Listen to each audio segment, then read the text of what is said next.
সবাইকে স্বাগত আজকেও আমার চ্যানেলে।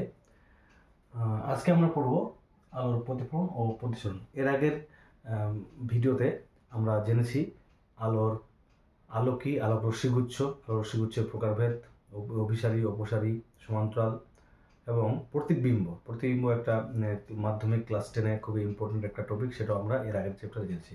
আজকে আমরা আবারও দুটো বেসিক টপিক জেনে নেব, এগুলো আগে পড়ানো হয়েছে এবং মাধ্যমিকে প্রতিসরণ কিন্তু আসে।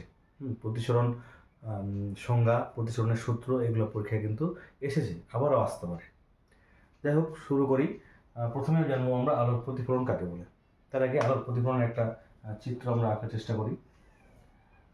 এটা হলো একটা প্রতিফলক তল বা আমরা ভাবতে পারি দর্পণ। প্রতিফলক তল, কী হবে, তার উপর একটা অভিলম্ব আঁকলাম, এটা অভিলম্ব, এটা প্রতিফলক তল, প্রতিফলক তল, এটা হচ্ছে অভিলম্ব। তো আলো কি হবে, আলোর প্রতিফলন কাকে বলে? আলো যখন কি হবে, নিজের অভিমুখ পরিবর্তন করে, আবার যে মাধ্যম থেকে আসছিল সে মাধ্যমে ফিরে যাবে। সাপোজ তোমরা চিত্রে আরো ভালো করে বুঝতে পারবে। এই যে আলো আসলো, একটা প্রতিফলক তলে আপতিত হলো, আবার কি হবে, যে দিক থেকে আসছিল সেদিকে চলে গেল। এই যে আবার বেন্ড হয়ে ফিরে আসা, আলোক রশ্মিকে আমরা পাঠালাম একটা তল থেকে, আবার যেদিক থেকে পাঠিয়েছিলাম সেদিকে ফিরে আসলো, তাকে বলছে আলোক প্রতিফলন। ভালো করে সংজ্ঞা বললে কি হবে, যখন কোনো আলো বা আলোক রশ্মিগুচ্ছ এক মাধ্যম থেকে এসে দ্বিতীয় কোনো মাধ্যমের প্রতিফলক তলে আপতিত হয়, আবার প্রথম মাধ্যমে ফিরে আসে, এই ঘটনাকে বলে আলোর প্রতিসরণ। সবাই তাহলে বুঝতে পারলাম আলোর প্রতিসরণটা কি। এবার প্রতিফলনের দুটো সূত্র আছে। সূত্র জানার জন্য আমাদের যেটা করতে হবে, আমরা দেখেছি, নাম দিতে হবে এগুলোকে। এটা আলোক রশ্মি এ ও পথে আসলো, দুই পথে চলে গেল, এটা অবিলম্ব হচ্ছে ON। এই কোণটাকে কি বলে, আই কোণ। এটা কি বলে, আর কোণ। আমরা এখানে কতগুলো জিনিস নামকরণ করব, তাহলে বুঝতে পারবো। M1 M2 আমি দিয়েছি নাম, M1 M2। দেখি প্রতিফলক তল,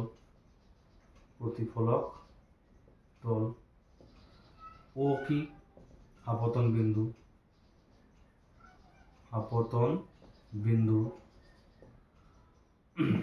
এও কি, আপতিত আলোক রশ্মি, ওবি কি, ওবি হচ্ছে প্রতিফলিত আলোক রশ্মি, আর ON কি, ON হচ্ছে অভিলম্ব। আর দুটো কোণ আছে, একটা কোণ হচ্ছে AON, এটাকে আই দ্বারা প্রকাশ করছি, এটা হচ্ছে আপতন কোণ। আর একটা কোণ হচ্ছে BON, সেটা হচ্ছে আর প্রতিফলন কোণ। আপতন কোণ, প্রতিফলন কোণ। আমরা তাহলে নিশ্চয়ই বুঝতে পেরেছি।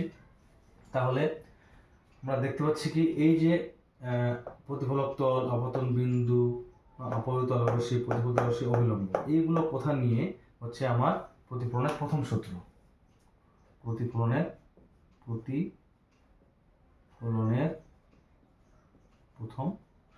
সূত্রটা কি হবে, এগুলো পর্ব শুধু নামগুলো মনে রাখলেই হবে, আমরা বুঝতে পারছি ছবিতে।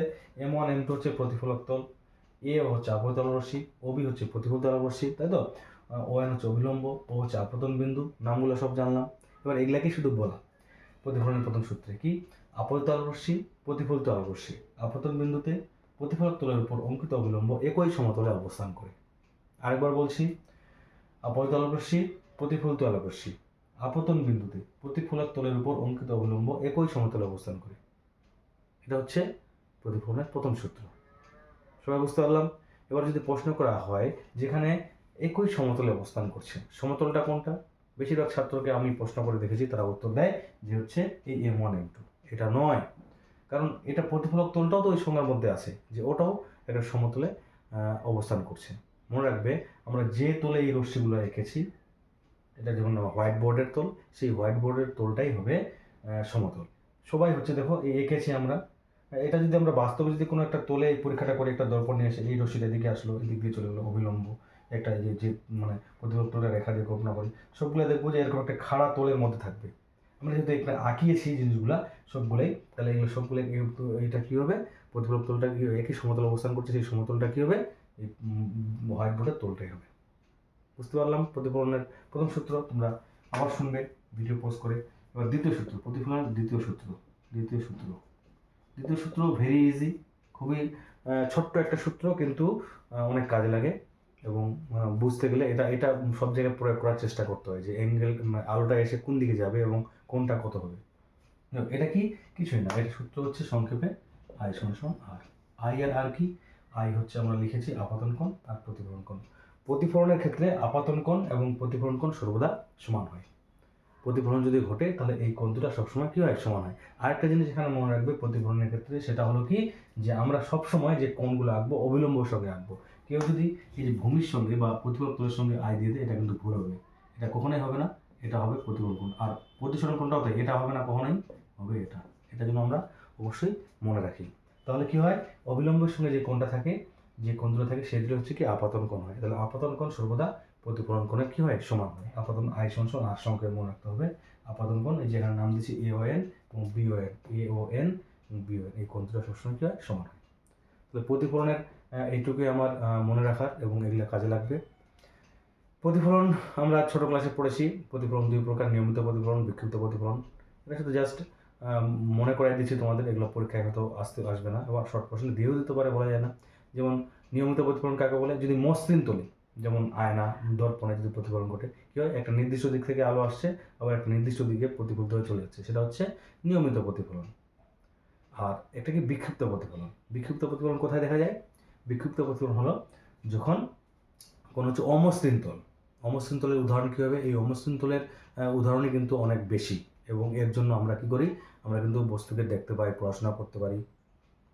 হ্যাঁ, তাহলে কী হবে, যখন কোনো সমান্তরাল আলোকগুচ্ছ একটা অমসৃণ তলে পড়বে এবং সেখান থেকে প্রতিফলিত রশ্মিগুলো কী হবে, চারিদিকে ছড়িয়ে পড়বে, এটা হচ্ছে বিক্ষিপ্ত প্রতিফলন। এটা কী হয়, দেওয়ালের মধ্যে প্রতিফলন, আমরা যে পড়ছি খাতার পেজের মধ্যে প্রতিফলন, সিনেমার পর্দায় যদি নিয়মিত প্রতিফলন হতো, তাহলে কী হতো, সবার চোখে কিন্তু ওই পর্দার ছবি যেত না। বিক্ষিপ্ত প্রতিফলন হওয়ার জন্য প্রত্যেকটা কোণে কোণে কিন্তু হচ্ছে কী হয়, যে দর্শক সেই ছবিটাকে দেখতে পারে, এটা সুবিধা আছে বিক্ষিপ্ত প্রতিফলন। তাহলে নিয়মিত প্রতিফলন, বিক্ষিপ্ত প্রতিফলন, এগুলো আমরা আগের ক্লাসে পড়ছি, আবার তোমাদের মনে করে দিলাম। এরপরে প্রতিফলন হয়ে গেলো, এরপর আমরা প্রতিসরণ পড়ব। প্রতিসরণ কাকে বলে,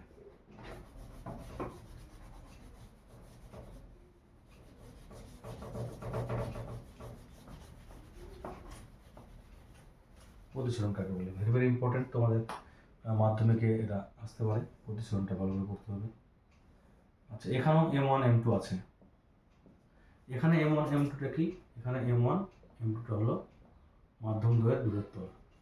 মাধ্যম দ্বয়ের বিভেদ তল, বিভেদ তল বলা হচ্ছে এটাকে, মাধ্যম দ্বয়ের বিভেদ। কোন মাধ্যম, অবশ্যই আলো এখানে ঘন মাধ্যম থেকে লঘু মাধ্যমে বা লঘু মাধ্যম থেকে ঘন মাধ্যমে যাবে। আমি প্রথমে এটাকে ধরে নিলাম প্রথম মাধ্যম,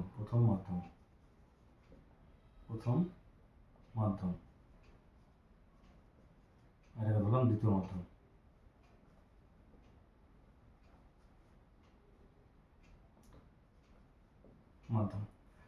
তো কি হয় প্রতিসরণের ক্ষেত্রে, যেমন আমরা ধরতে পারি বায়ু থেকে জলে, বায়ু থেকে কাঁচে, কাঁচ থেকে চলে, এরকম হচ্ছে আলো এক জায়গা থেকে অন্য জায়গায় যাবে, দুটি ভিন্ন ঘনত্বের মাধ্যম। একটা মাধ্যম থেকে, বা এখানে কী হবে, মাধ্যমটা স্বচ্ছ সমসত্ব হতে হবে। স্বচ্ছ সমসত্ব মাধ্যম কাকে বলে, আবার যে মাধ্যমের মধ্যে দিয়ে আলো সহজে চলাচল করতে পারে, কাঁচ, জল, বায়ু, এগুলো হচ্ছে সব আর স্বচ্ছ সমসত্ব মাধ্যম। এবার স্বচ্ছ সমসত্ব মাধ্যমের সংযোগস্থলে যেটা থাকে সেটাকে বলে আমরা বিভেদ তল। মনে করলাম বায়ু থেকে জলে যাচ্ছে আলো, বা বায়ু থেকে কাছে যাচ্ছে, তাহলে লঘু মাধ্যম থেকে ঘন মাধ্যমে যাচ্ছে। তো সংজ্ঞাটা কী হবে, যখন একটা স্বচ্ছ সমসত্ব মাধ্যম থেকে অপর কোনো স্বচ্ছ সমসত্ব মাধ্যমের বিভেদ তলে আলোর রশ্মি তির্যকভাবে আপতিত হয়, তখন ওই আলোর কিছু অংশ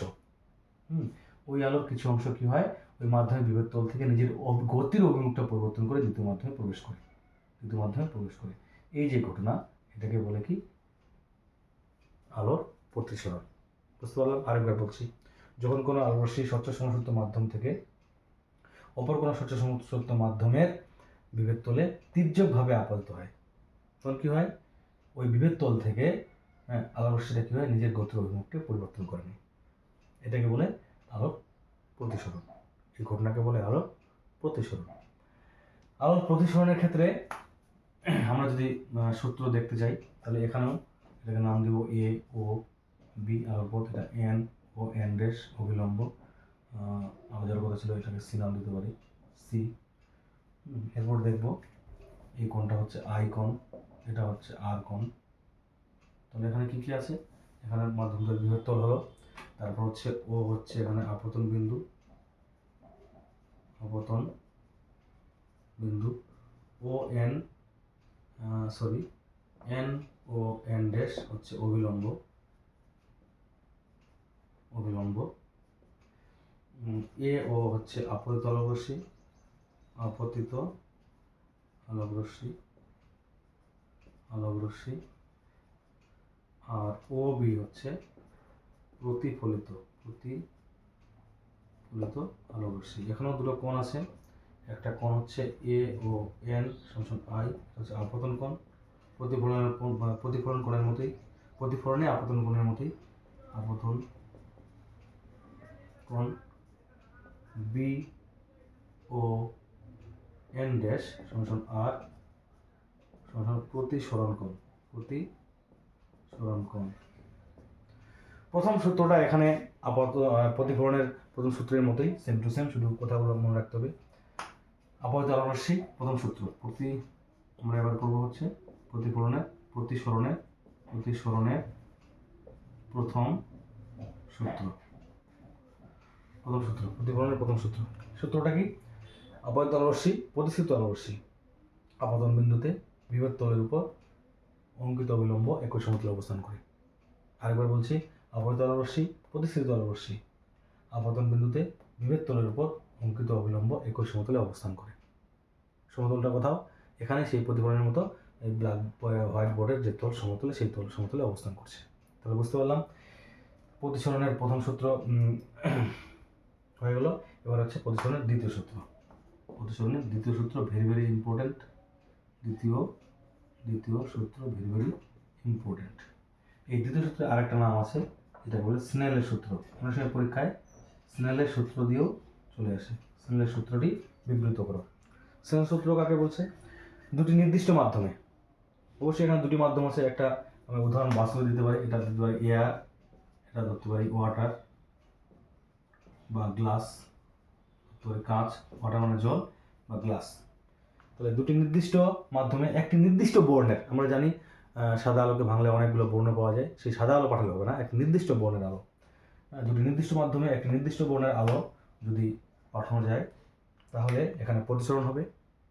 সেই প্রতিসরণে আপতন কোণের সাইন, এটা মনে রাখবে, আপতন কোণের সাইন হচ্ছে সাইন আই,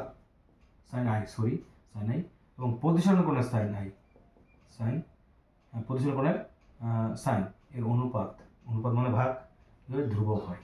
কি হয়, ধ্রুবক হয়। এই ধ্রুবককে আমরা মিউ দ্বারা প্রকাশ করি, এটাকে বলে মিউ দ্বারা প্রকাশ করি। তাহলে কি হলো দ্বিতীয় সূত্র। আবার বলছি, এটা ভেরি ভেরি ইম্পর্টেন্ট, এটা দিয়ে অঙ্ক করতে হবে আমাদের, এবং আপেক্ষিক প্রতিসঙ্গ যখন আমরা পড়বো, সেই সঙ্গটা আমরা এখান থেকে পাবো। তাহলে কি হলো, দুটি নির্দিষ্ট মাধ্যমে একটি নির্দিষ্ট বর্ণের আলোর প্রতিসরণের ক্ষেত্রে আপতন কোণের সাইন এবং প্রতিসরণ কোণের সাইন এর অনুপাত সর্বদা ধ্রুবক হয়, এবং ধ্রুবকটাকে বলা হয় কি, প্রথম মাধ্যমের সাপেক্ষে দ্বিতীয় মাধ্যমের আপেক্ষিক প্রতিসঙ্গ। আমরা এরপরে পড়বো। তাহলে এই ধ্রুবকটাকে মিউ দ্বারা প্রকাশ করা হয়। মিউ সমান এটাকে আমরা লিখতে পারি মিউ সমান সাইন আই বাই সাইন আর। তোমরা এখন প্রথমে আসো, তাই সাইন আই সাইন আর তোমাদের একটু বুঝতে অসুবিধা হবে যখন তোমরা ত্রিকোণমিতি পড়বে। অঙ্কে ত্রিকোণমিতিতে ত্রিকোণমিতিক কোণানুপাত যে 6টা আছে, সেখানে sine theta, cos theta, tan theta, cot থিটাগুলো পড়বে, তখন তোমরা সব এগুলো বুঝতে পারবে। তো sine I by sine R, এই আইটা কি, আইটা হচ্ছে কোণটা। যদি বলা হয়, যেমন আমরা করতে পারি যে এটা আই সমান 45 ডিগ্রি হতে পারে, আর আর সমান 30 ডিগ্রি, এর বড় কোণ ছোট কোণ, তাহলে আমরা সেটা লিখতে পারবো sine 45 degree by sine 30 degree. বুঝতে পারলে, মানে এখানে এই যে কোণটা হচ্ছে ডিগ্রিতে হবে আর। তাহলে আপতন কোণের সাইন, এগুলো সবগুলোর মান আছে, আমরা এরপর যখন অঙ্ক করবো তখন আমরা সবগুলো দেখে নেব। তাহলে কি হলো, এটাকে আপাতন কোণের সাইন এবং পরিচালন কোণের সাইনের অনুপাত মানে ভাগ, এই যে উপরে সাইনে নিচে সাইনের এগুলো ধ্রুবক, এই ধ্রুবককে আমরা মিউ দ্বারা প্রকাশ করি। ঠিক আছে, তাহলে আমাদের প্রতিফলন ও প্রতিসরণ বোঝা হয়ে গেল। আরেকটা জিনিস যেটা মনে রাখতে হবে প্রতিসরণের ক্ষেত্রে আমরা দেখতে পাচ্ছি কি যে নিজের অভিমুখটা পরিবর্তন করছে, তাহলে অভিমুখটা কোন দিকে পরিবর্তন করবে এটা আমরা কী করে বুঝবো। মনে রাখবে যদি লঘু মাধ্যম থেকে ঘন মাধ্যমে, এটা ঘন মাধ্যম, লঘু মাধ্যম থেকে যদি ঘন মাধ্যমে আলো যায় তাহলে সর্বদা কী করবে, অবিলম্বের কাছাকাছি চলে আসবে। আর উল্টাটা যদি হয়, এরকম আলো গেল উপর দিকে, অবিলম্ব থেকে সরে যাবে, মানে এটা লঘু মাধ্যম। যদি এটা অবিলম্ব থেকে আলো যদি দূরে সরে যায়, অবিলম্বের কাছাকাছি আসলে সেটা ঘন মাধ্যম, আর অবিলম্ব থেকে যদি দূরে সরে যায়, আমরা আলোটাকে এদিক থেকে উপরে পাঠিয়েছি, এটা অবিলম্ব থেকে দূরে সরে যাচ্ছে, তাহলে সেটা হচ্ছে লঘু মাধ্যম, আর এই ঘন মাধ্যম থেকে আলো যেতে গেছে। এমন তো নয় প্রতিসরণ সবসময় লঘু মাধ্যম থেকে ঘন মাধ্যমে হবে, উল্টাটাও হতে পারে, লঘু মাধ্যম থেকে ঘন মাধ্যমে আলো যাবে। সেক্ষেত্রে কী হবে, আমরা হচ্ছে আলোকে অবিলম্ব থেকে দূরে, এইভাবে আমরা লঘু মাধ্যম ও ঘন মাধ্যমকে সংজ্ঞায়িতও করতে পারি। কেরকম, যেমন লঘু মাধ্যম কাকে বলে, যে মাধ্যমে আলো প্রবেশ করলে অবিলম্বের কাছাকাছি চলে আসে তাকে বলে ঘন মাধ্যম, যে মাধ্যমে আলো প্রবেশ করলে অবিলম্ব থেকে দূরে সরে যায় তাকে বলে লঘু মাধ্যম। তাহলে বোঝা গেল আলোর প্রতিসরণ, আলোর প্রতিফলন, আলোর প্রতিসরণ আমরা এই চ্যাপ্টারে পড়লাম। এরপরে আমরা হচ্ছে চ্যুতিকোণ, কোথায় কি চ্যুতিকোণ হয় সেটা পড়বো।